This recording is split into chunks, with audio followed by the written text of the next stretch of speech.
you're going to get the last word. Do you mind if I interject on this point? Interject all you want. Go ahead. Human rights organizations have also, by the way, it was officially Israeli policy to use Palestinian civilians as human shields. They've done it in the West Bank for many years. They've been arguing they have the legal right to do. Yeah, they were arguing for it. The Israeli Supreme Court banned it. I mean, you do it. The Israeli Supreme, crazy. Yeah, Israeli hang on. I'm giving some context. I think hear me out. This is a thought that I'm going to piece together that I think will be useful for you to think about a little bit. Sure. It was official policy. There was a case in which a Palestinian got killed because they do home raids in which the first person knocking on the door is the Palestinian, with the Israelis like standing behind them with the guns to try to get somebody to come out and cooperate and whatever. They don't want to be shot at. And when the Israeli Supreme Court tried to ban it, the Israeli military establishment was furious.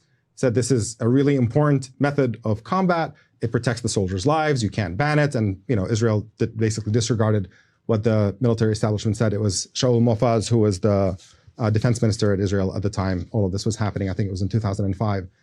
And even though the Supreme Court officially banned it, human rights organizations keep catching Israel engaging in acts of holding Palestinians as human shields in Gaza and the West Bank. Last couple weeks. Yes, it happened. And you see it like there's footage sometimes of holding a Palestinian with a gun over his shoulder. That doesn't even make sense. Hamas hang on. kill them. Well, hang on. Which is the point. You're making my point. Yes, very quickly.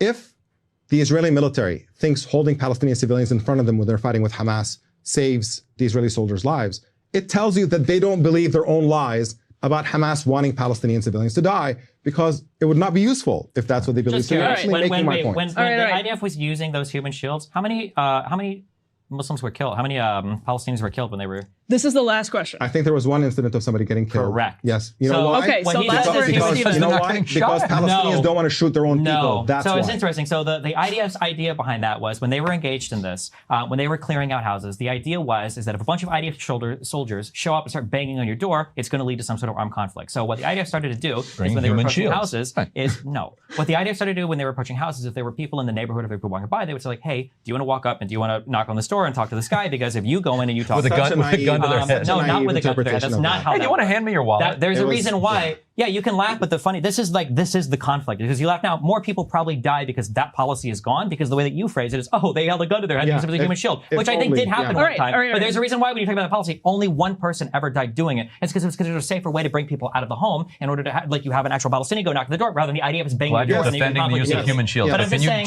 that's not a human shield. That's not a human shield. A human shield is when you... It's a human who is shielding the other people. No, it was to shield... The IDF doesn't need shields from the Palestinians of the West Bank. So the IDF. So the Israeli military thinks it's human shields, but you don't. The Supreme Court ruled against it because they felt like the ability for them to truly consent, the Palestinians to truly consent to knocking at a door was compromised. First it was non-consensual. Eventually Israel said, okay, fine, we'll do only voluntary. Let me say, Stephen, I want to give you time. Because Omar got a good chunk of time to give final thoughts. So I want to make sure that you get this. Yeah, I gotcha. Yeah, so there's just a refusal on one side. Well, really on both sides. We don't have any crazy ultra-Zionists here, except I guess maybe me. But generally, there's a refusal on both sides to acknowledge the truths of the other side. With the blockade, the reason why the blockade exists is because Israel is evil. Hamas